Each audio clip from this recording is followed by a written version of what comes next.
भूतिया ट्रेन। एक डरावनी सफर की शुरुआत में आज भी उस रात को भूल नहीं सकता जब मैंने वो सफर किया था। एक ऐसा सफर जिसने मेरी जिंदगी बदल दी। ये कहानी नहीं बल्कि मेरे साथ हुई एक सच्ची घटना है। अगर आपका दिल कमजोर है तो मत सुनिए, क्योंकि ये कहानी सिर्फ डराती नहीं बल्कि आपके रोंगटे खड़े कर देगी। उस रात घड़ी में करीब 11 बज रहे थे। मैं एक जरूरी काम से दूसरे शहर जा रहा था और मेरी ट्रेन थी कालरात्रि एक्सप्रेस। एक ट्रेन जिसके बारे में लोगों के बीच कई अजीब कहानियां मशहूर थी। कहा जाता था कि यह ट्रेन कभी कभी रहस्यमय तरीके से रुक जाती है। कुछ यात्रियों की अजीब मौतें हो चुकी हैं और कुछ लोग तो गायब तक हो गए। लेकिन मैं इन बातों पर ज्यादा ध्यान नहीं देता था। मुझे तो बस अपने सफर पर जाना था। स्टेशन पर अजीब सी खामोशी थी। आमतौर पर रात में भी हलचल बनी रहती, लेकिन उस रात एक अजीब सन्नाटा था, जैसे कोई अनदेखी ताकत वहां मौजूद हो। मैंने इधर उधर देखा, गिनती के कुछ लोग ही थे। मैंने टिकट खिड़की पर जाकर पूछा, ट्रेन कितनी देर में आएगी? क्लर्क ने मुझे अजीब नजरों से देखा और धीरे से कहा, साहब, क्या वाकई आप इस ट्रेन से जाना चाहते हैं? उसके शब्द सुनकर मैं थोड़ा चौंका, लेकिन हंसते हुए कहा, क्यों भाई, कोई भूतिया ट्रेन है क्या? उसने बस एक ठंडी सांस ली और कहा, आप खुद ही देख लीजिएगा, लेकिन अगर कुछ अजीब लगे तो अगले स्टेशन पर उतर जाना। कई लोग ऐसा करते हैं। अब तक मुझे थोड़ी घबराहट होने लगी थी, लेकिन मैंने इसे नजरअंदाज कर दिया। इस रात की ट्रेन और पहली अजीब घटना। कुछ ही मिनटों में ट्रेन स्टेशन पर आ गई। मैं अपनी बोगी में चढ़ा और अपनी सीट पर जाकर बैठ गया। डिब्बे में बहुत कम लोग थे, शायद 10 से 12 यात्री। सबकी शक्लों पर एक अजीब डर का साया था, जैसे वे इस सफर के बारे में कुछ जानते हो जो मैं नहीं जानता था। ट्रेन ने धीरे धीरे चलना शुरू किया। खिड़की के बाहर घना अंधेरा था। शहर की रोशनी धीरे धीरे गायब हो रही थी और अब सिर्फ काली रात और सन्नाटा बाकी था। तभी मेरी नजर सामने बैठे एक बूढ़े व्यक्ति पर पड़ी। उनकी आंखों में अजीब सा डर था। मैंने उनसे पूछा, बाबा, क्या आप इस ट्रेन में पहले भी सफर कर चुके हैं? वो बस मुझे घूरते रहे बिना पलक झपकाए। फिर धीरे से बोले, अगर तुमने इस ट्रेन में पैर रखा है तो अब बचकर जाना मुश्किल है। इस सफर में हर किसी का सामना उससे होता है। उसे? मैंने घबराकर पूछा, किससे? लेकिन बाबा ने कोई जवाब नहीं दिया, बस एक लंबी ठंडी सांस ली और चुप हो गए। उनके चेहरे की गंभीरता ने मेरी रीढ़ में सिहरन दौड़ा दी। पहली चीख और कुछ जो इंसान नहीं था। रात के करीब 12:30 चुके थे। मैं अपनी सीट पर बैठा था कि अचानक ट्रेन में किसी की चीखने की आवाज आई। इतनी डरावनी चीख जैसे किसी को बेरहमी से मार दिया गया हो। पूरे डिब्बे में सन्नाटा छा गया। सभी यात्री सहमे हुए इधर उधर देखने लगे। मैंने खिड़की से बाहर झांककर देखने की कोशिश की, लेकिन बाहर सिर्फ काला अंधेरा था। और तभी मुझे कुछ दिखा। खिड़की के शीशे पर किसी के हाथ के निशान थे, लेकिन वो हाथ इंसान के नहीं थे। उनके पंजे लंबे थे, नाखून बड़े और टेढ़े मेढ़े, और सबसे डरावनी बात, वो निशान अंदर की तरफ थे, जैसे चत कोई बाहर नहीं बल्कि ट्रेन के अंदर से खिड़की पर हाथ मार रहा हो। रात का अंधेरा घना होता जा रहा था और मेरी धड़कनें तेज। खिड़की के शीशे पर बने वो अजीबोगरीब पंजों के निशान मुझे अब भी दिख रहे थे। ट्रेन अपनी रफ्तार से दौड़ रही थी, लेकिन डिब्बे में मौजूद हर इंसान की सांसें थमी हुई थी। तभी बगल की सीट पर बैठी एक औरत घबराकर खड़ी हो गई। वो यहां थी। उसकी आवाज कांप रही थी। सभी लोगों ने उसकी ओर देखा। कौन? किसी ने पूछा। औरत ने अपनी कांपती उंगली से उस खाली सीट की तरफ इशारा किया जहां अब भी कुछ ही पलों पहले वो बैठी थी। मैं भी अपनी जगह से खड़ा हो गया। वहां कोई नहीं था, लेकिन कुशन पर गहरे गड्ढे बने थे, जैसे कोई भारी चीज वहां बैठी। बूढ़े बाबा, जो पहले ही चेतावनी दे चुके थे, धीरे से बोले, यहां कुछ है और वो किसी को जिंदा नहीं छोड़ेगा।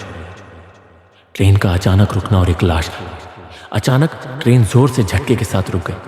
रात के 1 बज चुके थे। हमने खिड़की से बाहर देखा, चारों तरफ गहरा जंगल था। यहां कोई स्टेशन नहीं था। डिब्बे में किसी ने धीरे से कहा, यह ट्रेन इस जगह कभी नहीं रुकती। डर का माहौल और घना हो गया। तभी एक आदमी हिम्मत जुटाकर ट्रेन के दरवाजे की ओर बढ़ा और बाहर झांककर देखने लगा। उसकी आवाज डरी हुई थी। कोई बाहर खड़ा है। मैंने भी बाहर झांक कर देखा और मेरा पूरा शरीर जैसे सुन्न हो गया। अंधेरे में एक सफेद कपड़े में लिपटी हुई छाया खड़ी थी। उसके लंबे बाल उसके चेहरे को ढक रहे थे। वो एक जगह खड़ी थी, लेकिन ऐसा लग रहा था जैसे उसकी आंखें सीधे हमें घूर रही हों।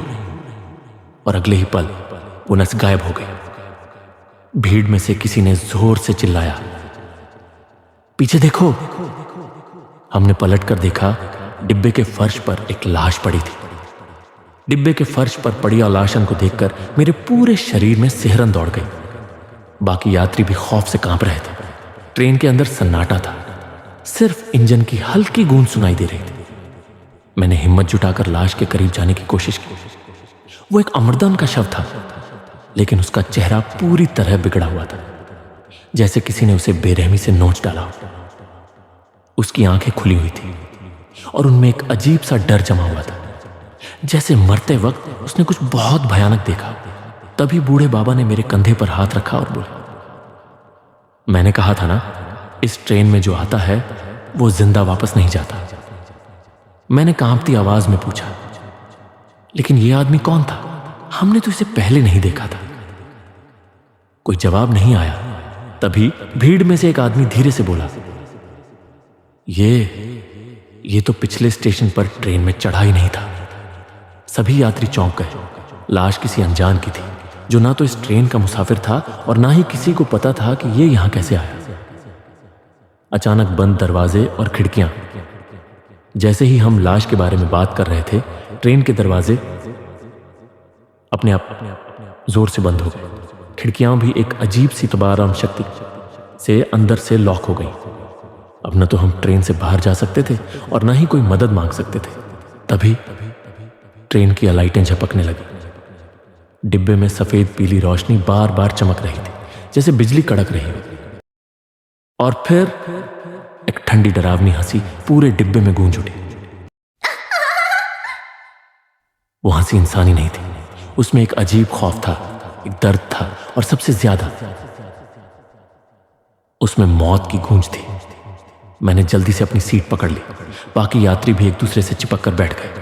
सबकी आंखों में मौत का खौफ था। तभी ट्रेन की लाइटें अचानक पूरी तरह बंद हो गई। अब सिर्फ अंधेरा था, गहरा, डरावना और दम घोंटने वाला अंधेरा। और फिर मुझे महसूस हुआ कि कोई मेरे पास खड़ा है। कोई जो इंसान नहीं था। मैंने हल्की रोशनी में अपनी सीट के पास देखा। वही सफेद साया वहां खड़ा था, लेकिन इस बार वो हमें सिर्फ घूर नहीं रहा था, वो हमारी तरफ बढ़ रहा था। चारों ओर पिता गहरा अंधेरा था। ट्रेन की लाइटें बंद हो चुकी थीं और सिर्फ इंजन की हल्की आवाज सुनाई दे रही थी। लेकिन मेरे कानों में एक और चीज गूंज रही थी, वो डरावनी हंसी। वो चीज हमारी तरफ बढ़ रही थी। मेरी सांसें तेज हो गई। मैंने हल्की रोशनी में देखा, वही सफेद साया। उसके लंबे बिखरे हुए बाल उसके चेहरे को ढक रहे थे, लेकिन उसकी आंखें लाल चमक रही थी। वो धीरे धीरे हमारी तरफ बढ़ रही थी। उसके पैरों की आवाज नहीं आ रही थी, जैसे वो हवा में तैर रही हो। तभी किसी ने डर से चीखते हुए कहा, दरवाजा खोलो, हमें बाहर निकलना है। लेकिन ट्रेन के सारे दरवाजे और खिड़कियां अंदर से बंद हो चुके थे। डर के मारे भागते लोग डिब्बे में अफरा तफरी मच गई। कुछ यात्री अपनी सीट के नीचे छिप गए, कुछ ने अपनी आंखें बंद कर ली और कुछ पूरी ताकत से दरवाजे को खटखटाने लगे। लेकिन मैंने देखा कि बूढ़े बाबा शांत बैठे। मैंने कांपती आवाज में पूछा, बाबा ये क्या है? ये कौन है? बाबा ने धीरे से कहा, ये वही है जिसे कभी इस ट्रेन से जिंदा बाहर नहीं निकलने दिया गया। मतलब मैं घबरा गया था।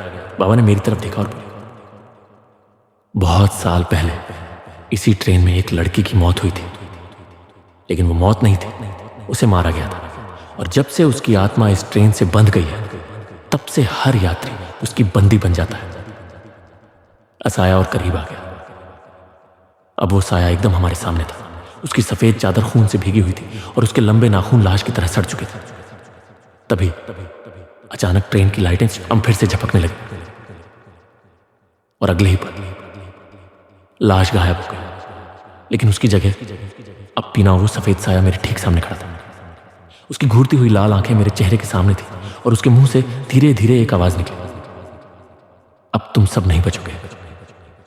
वो आवाज, वो ठंडी खौफनाक आवाज अब भी मेरे कानों में गूंज रही थी। अब तुम सब नहीं बचोगे। दरका सबसे खौफनाक पल मेरे पैरों ने जैसे काम करना बंद कर दिया था।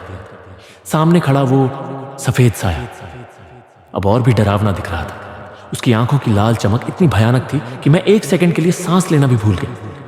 तभी अचानक ट्रेन में चौंवा का तेज झोंका आया, लेकिन ट्रेन के सारे दरवाजे और खिड़कियां बंद थे। फिर ये हवा कहां से आई? मैंने देखा कि बाकी यात्री भी पूरी तरह कांप रहे थे। कुछ ने अपनी आंखें बंद कर ली, कुछ अपनी सीटों के नीचे दुबक गए, लेकिन बूढ़े बाबा अब भी अपनी जगह बैठे थे, शांत, जैसे उन्हें पहले से पता था कि यह सब होने वाला है। मौत का खेल शुरू हो गया। तभी डिब्बे में मौजूद एक आदमी अचानक सीट से उठकर हवा में उछल गया। Help me! बचाओ बचाओ! वो चीख रहा था, लेकिन उसकी चीखें अब कमजोर होती जा रही थी क्योंकि कोई अदृश्य शक्ति नौबई उसे ऊपर खींच रही थी। हम सबने देखा उसकी गर्दन किसी अनदेखी चीज से दब रही थी। उसके मुंह से झाग निकलने लगा और उसकी आंखें डर से फटी हुई थी। फिर एक जोर की आवाज आई और उसका शरीर ट्रेन के फर्श पर गिर गया। वो मर चुका था। डिब्बे में मौजूद सभी लोग अब बुरी तरह डर चुके थे। हर किसी की आंखों में सिर्फ मौत का खौफ था। ट्रेन के शीशे पर दिखा डरावना सच। मैंने हिम्मत करके खिड़की की तरफ देखा। बाहर सिर्फ अंधेरा था, लेकिन तभी ट्रेन के शीशे पर मुझे कुछ दिखा। एक चेहरा, वहां उसी लड़की अमोल का चेहरा था। उसकी आंखें सुनी हुई थी, उसके होंठ कटे हुए थे और उसके चेहरे पर गहरी जलने के निशान थे। मैंने डरते हुए बाबा से पूछा, बाबा ये लड़की कौन है? इसकी आत्मा इस ट्रेन में क्यों बंधी है? बाबा ने गहरी सांस ली और कहा, क्योंकि इसे इसी ट्रेन में मारा गया था और जिसने इसे मारा था उसने इसे कभी चैन से सोने नहीं दिया। लेकिन बाबा की बात खत्म होने से पहले कुछ ऐसा हुआ जो और भी खौफनाक था।